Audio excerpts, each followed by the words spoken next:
नमस्कार, मैं हूं मुस्कान ओझा और आप देख रहे हैं मनी 9। आज के समय में लाखों लोग अपने पैसे को ऐसी जगह निवेश करना चाहते हैं जहां रिस्क कम हो और रिटर्न तय हो। शेयर बाजार में उतार चढ़ाव, ग्लोबल अनसर्टेनिटी और महंगाई के दबाव के बीच फिक्स डिपॉजिट यानी कि एफडी अभी भी करोड़ों भारतीयों के लिए सबसे भरोसेमंद निवेश का ऑप्शन माना जाता है और लगातार लोग इस पर भरोसा करते हुए नजर भी आते हैं।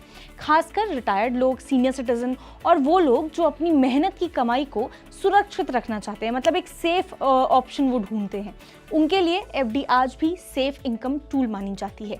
लेकिन पिछले कुछ महीनों में एफडी निवेशकों के लिए जो माहौल है वो थोड़ा सा निराशाजनक हो गया था। इसकी सबसे बड़ी जो वजह रही है वो ये है कि आरबीआई की लगातार रेपो रेट कटौती। फरवरी 2025 से अब तक अगर देखें तो आरबीआई ने यानी रिजर्व बैंक ऑफ इंडिया ने रेपो रेट में करीब 1.25% की कटौती कर दी, जिसके बाद ज्यादातर जो सरकारी और प्राइवेट बैंक हैं उन्होंने अपनी जो एफडी ब्याज दरें हैं वो कम करनी शुरू कर दी। आमतौर पर जब रेपो रेट घटता है तो बैंकों के लिए पैसा जुटाना सस्ता हो जाता है और वो डिपॉजिटर को कम ब्याज देने पर लगते हैं। लेकिन जो लोग हैं अब एफडी से यहाँ पे स्टेबल इनकम की जिनकी उम्मीद जो लोग कर रहे थे, उन्हें लगातार यहाँ पे घटते रिटर्न का सामना भी करना पड़ रहा था। ऐसे माहौल में बैंक ऑफ इंडिया ने अचानक एफडी रेट्स बढ़ा करके सबको चौंका दिया है।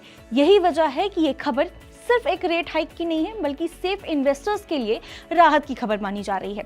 बैंक ऑफ इंडिया ने कुछ खास टेन्योर वाली एफडी पर ब्याज दरें बढ़ाने का फैसला किया है। नई दरें 18 मई 2026 से लागू हो चुकी हैं और इनका फायदा 3 करोड़ से कम की डिपॉजिट्स पर मिलेगा। बैंक ने खास तौर पर मीडियम और लॉन्ग टर्म एफडी टेन्योर पर फोकस किया है, जहां निवेशक और आमतौर पर ज्यादा पैसा पार्क करते हैं। इस फैसले की सबसे बड़ी खासियत यह है कि इसके सबसे ज्यादा फायदा जो है वो सीनियर सिटीजन और सुपर सीनियर सिटीजन को मिलने वाला है, यानी कि बैंक ने बुजुर्ग निवेशकों के लिए ज्यादा इनकम का जो रास्ता है वो खोल दिया है। अगर कोई सीनियर सिटीजन 6 महीने से 3 साल तक की एफडी कराता है तो उसे सामान्य ग्राहकों से 0.50% तक का ब्याज मिलेगा।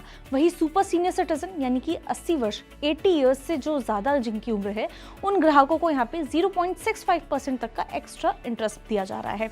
और अगर एफडी के हम टेन्योर की बात करें, 3 साल या उससे ज्यादा है तो फायदा और ज़्यादा आपका यहाँ पे बढ़ जाता है। अब ऐसे लंबे टेन्योर के लिए, लंबी अवधि की जो एफडी है उस पर सीनियर सिटीजन को 0.75% एक्स्ट्रा और जो सुपर सीनियर सिटीजन है यानी कि 80 साल से ऊपर है जिनकी उम्र, तो उनको पूरे 0.90% तक यहाँ पे एक्स्ट्रा ब्याज जो है वो मिल सकता है। यही वजह है कि अब कई बुजुर्ग निवेशकों के लिए इफेक्टिव एफडी रिटर्न 7% से ऊपर पहुँचता हुआ दिखाई दे रहा है। ऐसे समय में जब सेविंग अकाउंट मुश्किल से यहाँ पे 2.5% से लेकर 3% तक का रिटर्न दे रहे हैं, वहाँ गारंटीड 7% प्लस यहाँ पे रिटर्न रिटायरीज के लिए यहाँ पे काफ़ी ज़्यादा आकर्षक माना जा रहा है। बैंक ने हाई वैल्यू डिपॉजिटर्स के लिए भी यहाँ पे एक खास ऑप्शन रखा है। अगर कोई ग्राहक 1 करोड़ से ज़्यादा की नॉन कॉलेबल एफडी कराता है, यानी कि ऐसी एफडी जिसे मैच्योरिटी से पहले तोड़ा ही नहीं जा सकता, तो बैंक 1 साल की टेन्योर पर एक्स्ट्रा 0.15% यहाँ पे ब्याज भी देगा। हालांकि यहाँ एक बात आपको समझना बहुत ज़्यादा ज़रूरी है, नॉन कॉलेबल एफडी में लिक्विडिटी सेक्रीफाइस करनी पड़ती है, मतलब बीच में पैसों की ज़रूरत पड़ने पर एफडी आप नहीं तोड़ सकते हैं यहाँ पे। तो आपको इस हिसाब से ही ये फैसला लेना पड़ेगा। अगर आप चाहते हैं, अगर आपको लगता है कि भाई आने वाले समय में या आने वाले महीनों में कुछ चंद महीनों में आपको पैसों की जरूरत पड़ सकती है, तो आपको सोच समझ के इस तरह की एफडी करवानी पड़ेगी, क्योंकि यहाँ पे आप नहीं तोड़ सकते हैं एफडी। इसे ये जो ऑप्शन है ये उन्हीं लोगों के लिए सही माना जा रहा है जिन्हें शॉर्ट टर्म में पैसों की जरूरत पड़ने की संभावना बहुत कम हो, यानी ना के ही बराबर हो। लेकिन कहानी सिर्फ यहाँ पे ऊंचा ब्याज मिलने तक सीमित नहीं है, इसके पीछे बैंकिंग सेक्टर का बहुत बड़ा कंपटीशन भी छुपा हुआ है। पिछले कुछ समय में बैंक्स के पास डिपॉजिट जुटाना एक बहुत बड़ी चुनौती बन चुका है। लोग अब mutual fund, stock market, gold और तमाम जो दूसरे ऑप्शंस हमारे पास इन्वेस्टमेंट के अवेलेबल हैं उनकी तरफ ज्यादा जाते हुए नजर आ रहे हैं। ऐसे में बैंक्स को जो डिपॉजिट्स है वो अट्रैक्ट करने के लिए कॉम्पिटिटिव एफडी रेट्स देने पड़ रहे हैं, यानी कि बीओआई का ये जो कदम है वो सिर्फ जेनरोसिटी नहीं बल्कि बैंक कंपटीशन और लिक्विडिटी मैनेजमेंट स्ट्रैटेजी का हिस्सा भी माना जा रहा है।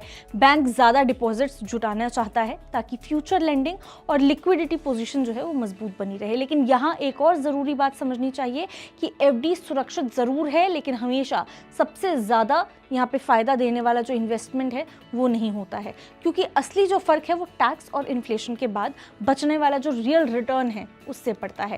मान लीजिए किसी व्यक्ति को मान लीजिए कोई व्यक्ति है, उनको एफडी पर 7% तक रिटर्न यहाँ पे बैंक दे रहा है, तो वो 30% टैक्स स्लैब में आता है। तो टैक्स कटने के बाद क्या है कि उसका जो एक्चुअल रिटर्न है वो काफ़ी कम हो जाएगा। अगर उसी दौरान इन्फ्लेशन 5 to 6% बनी रहती है तो परचेजिंग पावर में बहुत ज़्यादा यहाँ पे इंप्रूवमेंट नहीं होता। यही वजह है कि फाइनेंशियल एक्सपर्ट एफडी को वेल्थ क्रिएशन टूल से ज़्यादा कैपिटल प्रोटेक्शन और स्टेबल इनकम टूल मानते हैं। अब इसके बावजूद एफडी की जो अहमियत है वो कम नहीं होती। हर निवेशक का जो लक्ष्य है वो सिर्फ ज़्यादा रिटर्न कमाना नहीं होता। कुछ लोगों को ना स्टेबिलिटी चाहिए होती है, वो एक सेफ ऑप्शन ढूंढते हैं, वो शेयर बाजार से बचते हैं, उन्हें इतना ज़्यादा उथल पुथल चीज़ें नहीं पसंद आती। कुछ को मंथली इनकम जो है और कुछ को इमरजेंसी फंड के लिए सुरक्षित रखना जो है वो पसंद आता है पैसा। तो ऐसे इन्वेस्टर्स के लिए एफडी आज भी सबसे भरोसेमंद ऑप्शंस में गिना जाता है। अगर आसान भाषा में हम समझे, बैंक ऑफ इंडिया का ये जो कदम है उन लोगों के लिए बहुत बड़ी राहत मानी जा रही है जो बिना मार्केट रिस्क लिए हुए या शेयर बाजार में बिना कदम रखे हुए सुरक्षित और प्रेडिक्टेबल रिटर्न चाहते हैं। खासकर सीनियर सिटीजन के लिए जो फैसला है एक्स्ट्रा इनकम सपोर्ट की तरह देखा जा रहा है। लेकिन निवेश करने से पहले सिर्फ ब्याज दर आपको नहीं देखना, बल्कि टैक्स इम्पैक्ट यहाँ पे किस हिसाब से पड़ने वाला है ये देखना है। लिक्विडिटी, ज़रूरत और इन्फ्लेशन को भी यहाँ पे ध्यान में रखना है आपको, और उसके बाद ही फैसला करना है कि आपके लिए ऑप्शन बेटर है या फिर नहीं है।